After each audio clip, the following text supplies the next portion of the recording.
You want a better life. Gusto mo ng mas maginhawang buhay. Para sa'yo, para sa pamilya mo. Yes, research ka, ginagawa mo ng lahat, pinagtatrabahuhan mo, iniisip mo kung ano yung pag-iinvestan mo perhaps.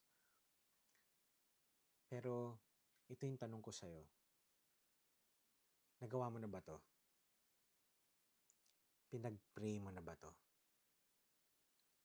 Okay, this is not my usual content, no? But in every major decision of your life, and very recently na-experience ko rin to, pagka meron kang hinihingi kay Lord, di ba? Pagka meron kang hinihingi, meron kang gusto, di ba? Na sana ay guminhawa ang buhay ko, na sana magkaroon ako ng benta, di ba? Na sana tama itong ginagawa ko. Based on my experience, guys, dapat pagdasal mo. Pagdasal mo lang to. Guys, God is real. Nandiyan si God. Nakikinig talaga sa atin. Pero nakikinig siya if we pray intently. Ipagdasal mo. Gabi-gabi ipagdasal mo. Mag-pray ka ng rosary. Magsimba ka every Sunday. Ako, Katoliko ako eh. Ikaw, kung ano man ang religion mo, diba, sundin mo yun. Basta kailangan mataimtim na ipagdasal mo, magmakaawa ka. Diba? Ask and you shall receive. Guys, bibigay ni Lord ng walang kapalit. Pagdarasal mo lang. Diba? Magmamakaawa ka lang. Anong kapalit? Wala. Kunwari ako, punta ako ng simbahan, may misa. Wala akong dalang pitaka. Wala akong dalang pera.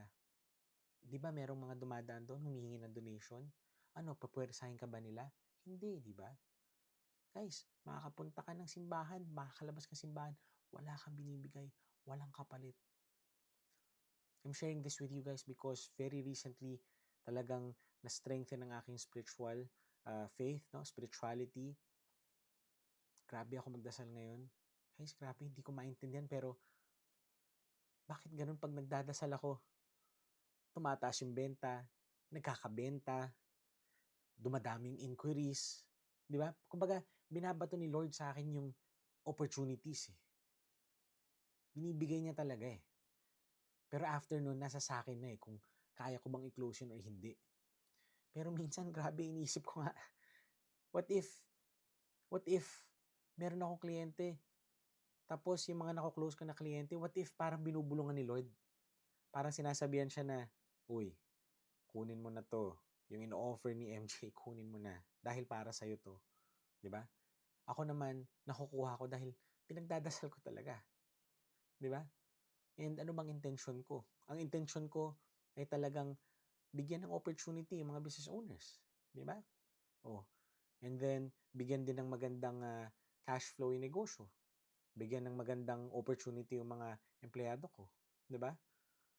What if yun lang naman ang kailangan para talagang umasenso ang buhay natin? Di ba? Kailangan lang natin magdasal, guys. Kailangan lang natin magdasal. So, kung may pinagdadaanan ka, di ba? Or may kakilala kang pinagdadaanan, share mo to. Di ba? Sabihin mo, prayer lang talagang kailangan natin. Prayer with intent. Di ba? Seryosong pagdarasal. Araw-araw. Walang hinihinging kapalit ang Diyos. Walang hinihinging kapalit. Ibigay mo lang sa Kanya ang humility mo. Di ba? Magmakaawa ka lang. Di ba? You pray for it. Dahil yun ang kailangan mo. Yun ang gusto mo. Di ba? Ibigay niya yun sa'yo. Prayers, guys. Prayer works.